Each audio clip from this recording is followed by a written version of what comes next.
வேதம் சொல்லுது பாருங்க. ಸತ್ಯವೇದ ಹೇಳ್ತದೆ ನೋಡಿ, அளவில்லாத அன்பை அவர் ನಮ್ಮ ಮೇಲೆ வச்சிருக்கிறாராம். ಮಿತಿ ಮೀರಿದ ಪ್ರೀತಿ ನಮ್ಮ ಮೇಲೆ ಇಟ್ಟಿದ್ದಾನೆ. எப்படி? ಯಾವ ರೀತಿ? அளவில்லாத அன்பு, ಮಿತಿ ಮೀರಿದಂತ ಪ್ರೀತಿ. ஜனங்களை வெளியில கொண்டு வராரு. ಆ ಜನರನ್ನ ಹೊರಗೆ ಕರೆತರ್ತಾನೆ. ரொம்ப முக்கியமானதுங்க, அத்தியாவசியமான தேவைகள் ரொம்ப முக்கியம். ಬಹಳ ಪ್ರಾಮುಖ್ಯ ನೋಡ್ರಿ. ಅನುದಿನದ ಅಗತ್ಯತೆಗಳು ಪೂರೈಸುವಿಕೆ, சாப்பாடுன்றது மிக முக்கியம்.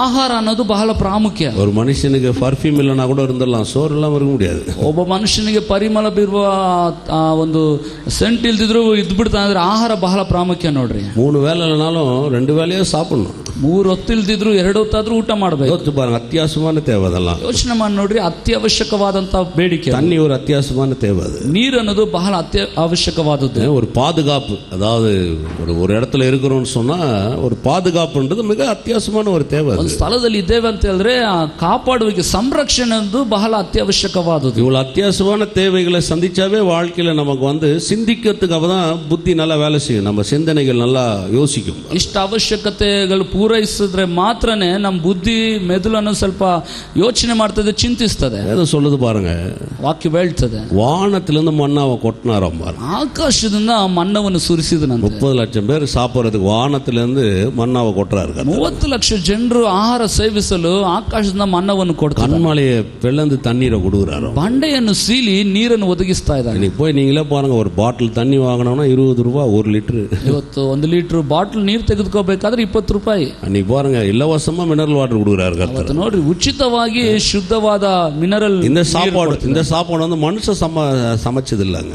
ಈ ಆಹಾರ ಅನ್ನೋದು ಮನುಷ್ಯನು ಸಿದ್ಧ ಮಾಡಿದ್ದಲ್ಲ. 30 லட்சம் பேருக்கு வானத்திலிருந்து சமைச்சு கீழே அனுப்புறாரு பாருங்க, எல்லாம் சாப்பிடுங்க போங்க அப்படி. 30 ಲಕ್ಷ ಜನರಿಗೆ ಆಕಾಶದಿಂದ ಸಿದ್ಧ ಮಾಡಿ ಕಳಿಸ್ತಾ ಇದ್ದಾನೆ ನೋಡ್ರಿ, ನೀವು ಹೊಟ್ಟೆ ತುಂಬಾ ತಿನ್ರಿ ಎಂಬ. ಅಗ್ನಿ ಸ್ತಂಭங்கள், ಅಗ್ನಿ ಸ್ತಂಭ, ಮೇಘ ಸ್ತಂಭ ಎಲ್ಲ ಪಾದುಗಾಪುங்க. ಇವೆಲ್ಲ ಸಂರಕ್ಷಣೆ, ಅತ್ಯವಶ್ಯಕமான தேவைகள் இதெல்லாம். ಅತ್ಯವಶ್ಯಕವಾದಂತ ಬೇಡಿಕೆಗಳು.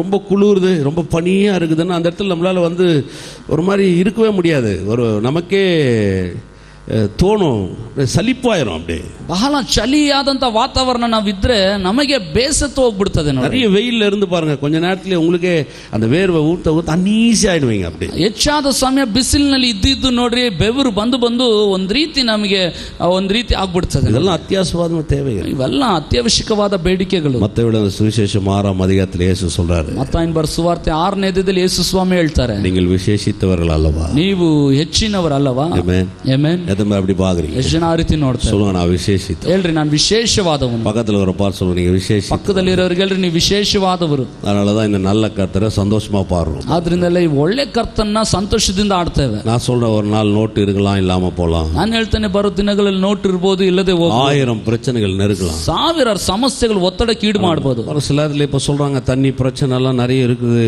தண்ணி எல்லாம் வருங்காலத்துல எப்படி இருக்குன்னே தெரியாதுன்றாங்க. ಈಗಿನ ವಾರ್ತೆಗಳೆಲ್ಲ ಗಮನಿಸಿದ್ರೆ ನೀರಿನ ಸಮಸ್ಯೆ ಹೆಚ್ಚಾಗ್ತಿದೆ, ಬರೋ ದಿವಸಗಳಲ್ಲಿ ನೀರು ಬರ ಉಂಟಾಗಬಹುದಂತ. இது வேற சொல்றாங்க, தண்ணிக்காக யுத்தமே நடக்கும்ன்றாங்க, தெரியுமா உங்களுக்கு? ಇನ್ನೊಂದು ಬೇರೆ ಹೇಳ್ತಾರೆ, ನೀರಿಗೋಸ್ಕರ ಜಗಳ ಯುದ್ಧನೇ ನಡೀತದೆ ಅಂತ ಹೇಳ್ತಾರೆ. உண்மை, அது அந்த அளவுக்கு இருக்குதுன்றாங்க, ಅಷ್ಟರ ಮಟ್ಟಿಗೆ ಇದೆ ಅಂತ ಹೇಳ್ತಾರೆ. அந்த மாதிரி சூழ்நிலையில நான் சொல்றேன், ಅಂತ ಸನ್ನಿವೇಶದಲ್ಲೂ ನಾನು ಹೇಳ್ತೇನೆ, பணம் இருக்குதோ இல்லையோ, ಹಣ ಇರ್ತದೋ ಇರಲ್ವೋ, எது நடக்குதோ நடக்கல, ಯಾವುದು ನಡೀತದೋ ನಡೆಯಲ್ವೋ, எனக்கு ஒரு கண்மலை இருக்குது, ನನಗೋಸ್ಕರ ಒಂದು ಬಂಡೆ. எத்தனை பேர் விசுவாசி? ಕ್ರಿಸ್ತನ ನಂಬ್ತೀರಾ? அவர்தான் கிறிஸ்து, ಆತನೇ ಕ್ರಿಸ್ತ. அவர்தான் நம்முடைய தாகங்களை தணிக்கிறவர், ಆತನೇ ನಮ್ಮ ದಾಹಗಳನ್ನು ತೀರಿಸುವವರು, நம்முடைய ஆகாரம்.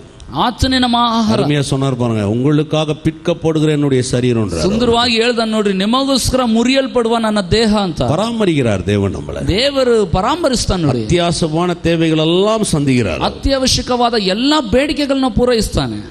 எதுமே விசுவாசி ನಂಬ್ತೀರಾ? அதான் பாருங்க, பயப்படுறது, கலங்கிறது, யோசிக்கிறது, கவலைப்படுறது, கண்ணீர் சிந்துறது, பயப்படுறது, இதெல்லாம் நம்ம வாழ்க்கையில தேவையில்லாத விஷயம். ಆದ್ರಿಂದಲೇ ಭಯಪಡೋದು, ಕದಲೋದು, ಕಳವಳಗೊಳ್ಳೋದು, ಗಲಿಬಿಲಿಗೆ ಉಂಟಾಗೋದು, ಇದೆಲ್ಲ ಬೇಡವಾದಂತ ಕಾರ್ಯಗಳು. ಮಾರ ஒன்று செய்யலாம், ಬದಲಾಗಿ ಇನ್ನೊಂದು ಮಾಡಬಹುದು. கர்த்தர் ஒவ்வொரு நாளும் எண்ணி பார்க்கலாம், ಪ್ರತಿದಿನ ದೇವರನ್ನ ನೆನೆಸಿ ನೋಡಬಹುದು.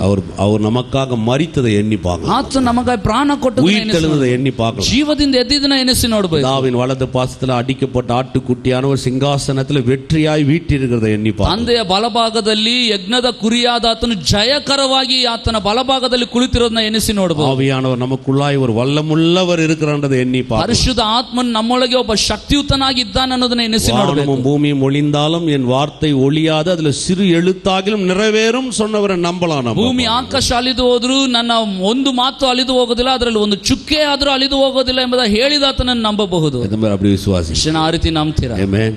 ಆಮೆನ್. பக்கத்துல பார்த்து சொல்லுங்க, நீங்கள் விசேஷித்தவர். ಪಕ್ಕದಲ್ಲಿರೋರಿಗೆ ಹೇಳ್ರಿ, ನೀವು ವಿಶೇಷವಾದವರು. கண்ணாடியை பார்க்கும்போது அப்படிதான் சொல்லணும் பாருங்க. ಕನ್ನಡಿನ ನೀವು ನೋಡುವಾಗ ಹಾಗೇನೆ ಹೇಳಿ. தலை வரும்போது சொல்லினே வாருங்க, நான் விசேஷித்தமான. ತಲೆ ಬಾಚುವಾಗಲೇ ಹೇಳ್ತಾನೆ ಬಾಚ್ಕೋಬೇಕು, ನಾನು விசேஷித்தமானவன், ನಾನು ವಿಶೇಷವಾದವರು. பவுடர் அடிக்கும் போது அந்த கிரீம் போடும் போது சொல்லினே போடுங்க, நான் விசேஷித்த. ಪೌಡರ್ ಹಾಕುವಾಗ ಕ್ರೀಮ್ ಹಚ್ಚುವಾಗ ಹೇಳ್ತಾನೆ ಹಚ್ಕೋಬೇಕು, ನಾನು ವಿಶೇಷವಾದವರು. பவுடர் கிரீம் எல்லாம் போயிடும், தலைலாம் கொஞ்ச நேரத்துல கலைஞ்சிரும். ಪೌಡರ್ ಕ್ರೀಮು ಹೋಗ್ಬಿಡ್ತದೆ, ತಲೆನೂ ಕದಲ್ ಬಿಡ್ತಾನೆ. இந்த வார்த்தை போவாது. ಆದ್ರೆ ಈ ವಾಕ್ಯ ಅಳಿದು ಹೋಗಲ್ಲ. நான் விசேஷித்தமானவன், ನಾನು ವಿಶೇಷವಾದವನು. எதுமே விசுவாசிக்கிறேன். ನಂಬ್ತೀರಾ? பல முறை சொல்லியிருப்போம், ಹಲವು ಸಾರಿ ಹೇಳಿರ್ತೇನೆ, நான் விசேஷித்தமானவன், ನಾನು ವಿಶೇಷವಾದವನು. ஆமென். ಆಮೆನ್. அதான் இயேசு சொல்றாரு. ಅದರಿಂದ ಯೇಸು ಹೇಳ್ತಾನೆ, இந்த சரீரத்துக்கு இந்த உடைக்காக கவலைப்படுறீங்க, சாப்பாட்டுக்காக கவலைப்படுறீங்க, நீங்கள் விசேஷித்தமானவர்கள். ಯಾಕೆ ಉಡುಪಿಗಾಗಿಯೂ ಆಹಾರಕ್ಕಾಗಿಯೂ ನೀವು ಕಷ್ಟಪಡ್ತೀರಿ? ನೀವು ವಿಶೇಷವಾದವರು. ஆமென். ಆಮೆನ್.